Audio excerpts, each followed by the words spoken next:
اللہ تعالیٰ نے انسان کو دو بڑی نعمتوں سے نوازا ہے، ایک انسان کا جسم ہے اور ایک روح ہے۔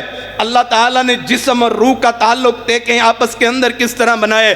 اللہ نے جسم کو بنا کے، جسم جو ہے بندے کا، یہ وجود جو ہے اس کے رزق کا اہتمام اللہ تعالیٰ نے یہ پودوں سے کیا، یہ درختوں سے کیے۔ یہ پودے بڑے ہوتے ہیں، یہ تنے بنتے ہیں، یہ درخت بن جاتے ہیں، یہ پھل بندے کو مہیا کرتے ہیں، یہ سبزیاں دیتے ہیں، یہ زمین کے ذریعے سے بندے کی خوراک کا انتظام کیے۔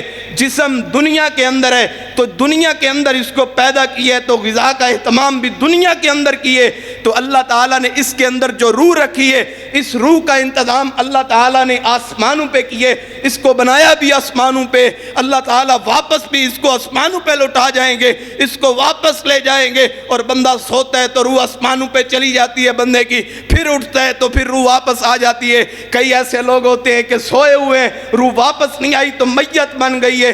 جسم سے روح علیحدہ ہو جائے، روح اللہ نے آسمان سے بنائی ہے، اور یہ آسمان سے بنا کے اللہ تعالیٰ نے اس روح کا انتظام بھی آسمانوں سے کی ہے۔ وہ روح کی غذا کیا ہے؟ وہ قرآن ہے، وہ حدیث مبارک ہے، وہ رسول اللہ صلی اللہ علیہ وسلم کے فرمان ہے۔ آج بخار ہو جائے، آج بازو ٹوٹ جائے، آج جسم میں درد ہو جائے، آج کوئی تکلیف پہنچ جائے، بندہ کیا کہتے ہے؟ بندہ کہتے ہے کہ یار چلو ڈاکٹر کے پاس چلتے ہیں، بیماری بڑھتی جا رہی ہے، اپنے وجود کی بیماریوں کو فکر ہے، آج تجھے بخار کی فکر ہے، اپنے جسم کے اندر پین ہونے کی تجھے فکر ہے، اپنے وجود کے اندر درد ہونے کی تجھے فکر ہے، اس جسم کی فکر کرتا ہے۔ کبھی تو نے اپنی اس روح کا بھی انتظام کیے کہ روح تیری کتنی بیمار ہو گئی ہے، روح تیری کتنی مردہ ہو گئی ہے، کہ تجھ پہ قرآن سنایا جائے، تجھے حدیثیں سنائی جائیں، تجھے رسول اللہ صلی اللہ علیہ وسلم کے فرمان سنائے جائیں، تو رسول اللہ صلی اللہ علیہ وسلم کی ان حدیثوں کی طرف، ان فرمان کی طرف تو قریب ہی نہیں آتا۔